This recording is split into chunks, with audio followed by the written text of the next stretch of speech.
I'm Lady T506. Welcome to my channel. Hello everyone's.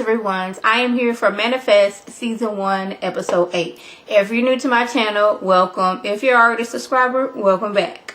So we're back on the plane. Cal's saying he's nervous to go back to New York because in New York, that's where he had his cancer at. And that's just bringing back bad memories. So he's like, I'm not scared of this plane ride. I'm just scared of going back to New York. So now we're in present day. He's like, I've been in the house long enough. I'm ready to go back to school. I'm ready to be a normal kid, if that's even a thing. Like, all your peers, they are all now older than you. So you can't really have a normal life. But he says he wants to go back to school. I was like, okay.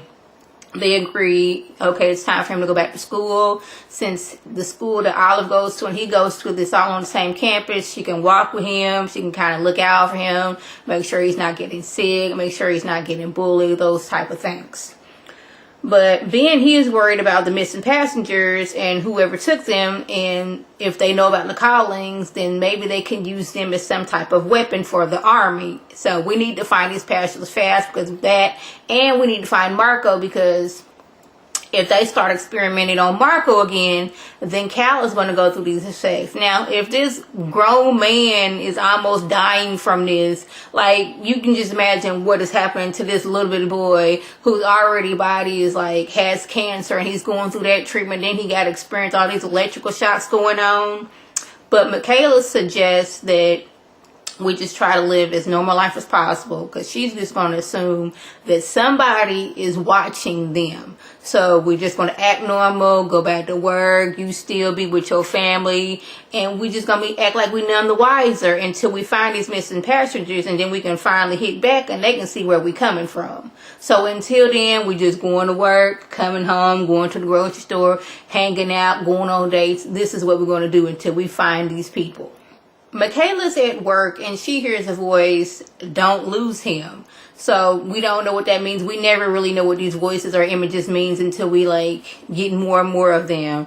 But there's a man on the building and he's a passenger from the flight 828, and he's trying to jump off the building. They figure you was on flight 828. Maybe you can, maybe top this man off the ledge and get him down. To see, okay, you get this man down and everything will be okay.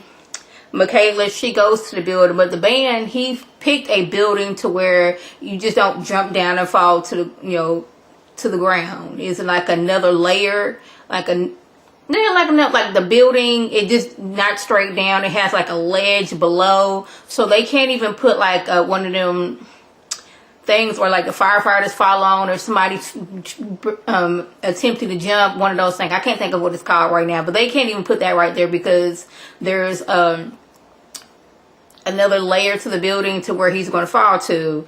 And Michaela, she's trying to talk him down. He's like, no, I'm responsible for all these deaths. I can't do it. And he jumps off the building. So now they go back to this house to see, what led to this and everything out. And they, on the wall, I don't know if it's blood. I'm just going to assume it's blood because that makes it more creepy. And it says, "I am the angel of death."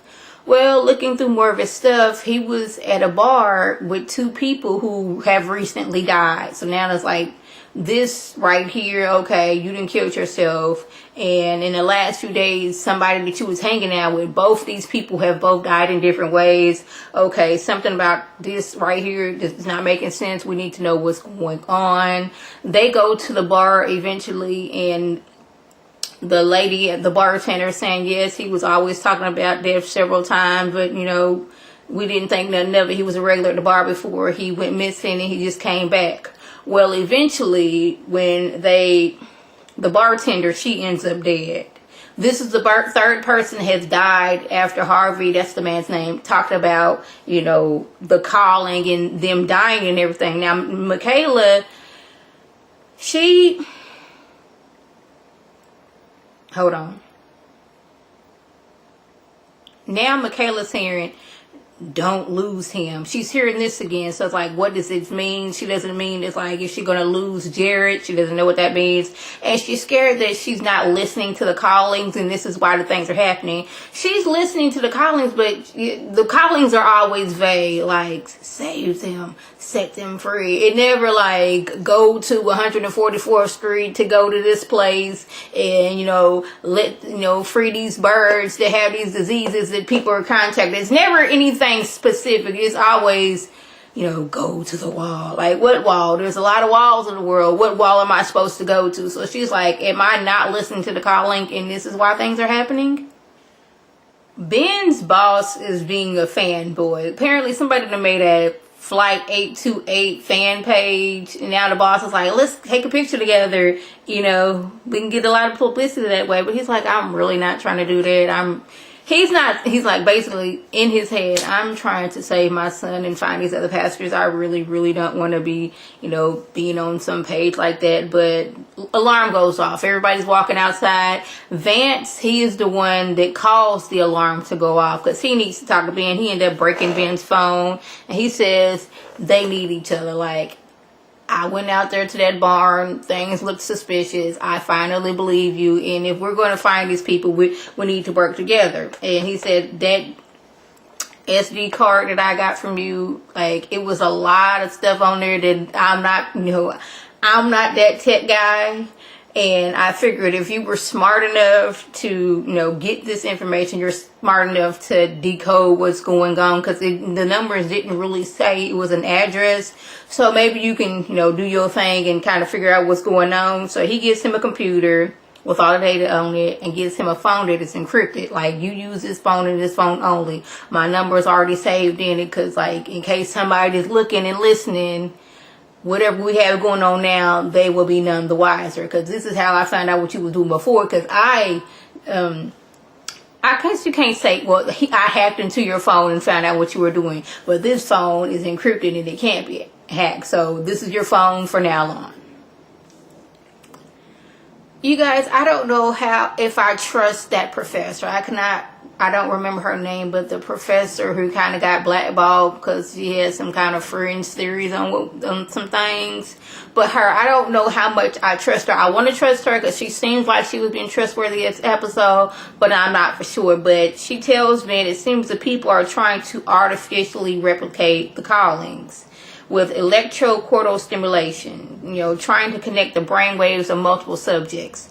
She tried doing that with rats, and most of the rats died in the process. So it's very dangerous what they're doing. Obviously you got these electrodes on these people, and it's hurting this man. Of course it's dangerous. She's like, we need to find these people fast, because what I seen and what I done on the rats, it was horrible. And if they're doing this on live subjects, they need to be stopped like yesterday. Olive and her friends, they, make Cal feel welcome, try to make it less awkward as can be, because we're now 15 years old and you're 10, and everybody's like, oh, you want to trade your chips for this, making it like it was when before he disappeared. Now, I was scared because kids can be cruel. I remember when I was in elementary school and how the kids were. And this is before everybody had cell phones, and this is way before social media. In the early 90s, I remember how it was at school and how the kids acted. And I couldn't imagine going to school with this, elementary school, middle school, and high school, in where social media, everybody's on social media, everybody has a phone out, everybody, all this. You see something going on, and your first instinct is to get out the phone to capture it so you can be the first person to put it on social media. I just couldn't imagine that, going through things right now as a child. But I was glad, he sat down and was like, look here, do not ask me any questions. I'm just going to have my lunch. That's it. But that's oh, remember when you used to do this back in the day? Yeah. They just made him feel welcome. I was happy about that. Professor Lady, she was able to plant the bug, and I don't know who this dude's office was. I guess they figured out, okay, it's the head of this person. So she goes in there and puts the bug. She seems very awkward doing it, and I was like, I don't think this worked, because a good 30 seconds after she planted the bug, like he gets his secretary comes in, he gets a phone call, and he's like, yes, those passengers from 828 are at this location. Yes, sir. Yes, Major. And I was like, that seemed like it was too easy. Like, you would think if we're doing something so devious like this, that we wouldn't be saying yes. We could be like, yes, we'll have a study done this weekend. It'll be at this location. Not the passengers from 828. We're going to be doing these top secret experiments on them. It's going to happen right here and now. Like, I think they was doing that to bait them. Like, okay, we're going to say we're at this location, and we're going to have people looking out. If we see anybody in this location, because it's all deserted over here, then we will know that somebody has bugged our place. So eventually, Ben was able to figure out, okay, the location of things. But he's like, okay, my company, they haven't updated the files, so I wasn't realizing that these locations were this. So it's like, okay, we have the locations, we know where people are at, this building, that. Okay, we know where these people are. Now the next step is, saving these people. But next thing you know, we see the people working, you can't even say working, they performing their experiments on Marco, and immediately Cal is experiencing this. Now, I don't know how it all works. Is it that he touched Cal, and since there were two on the plane, then that's how he got the powers? They're like, I'm pretty sure he bumped or touched somebody else while he was on the plane, but why is it he's so connected to Cal? And I was kind of hoping that Cal would have had some kind of visions and like did his little drawing like he did last week, but we can't expect him to do that every week. But I'm enjoying it. Next week is the fall finale, and it seems like somebody has gotten free, but I really don't like talking about what's happening like on future episodes. So that was the gist. If I left anything out, by all means leave it below in the comment section. If you're new here, feel free to subscribe and leave comments and make sure your notifications are on. If you're already subscribed, welcome back. This is Lady T signing off. Have a good one.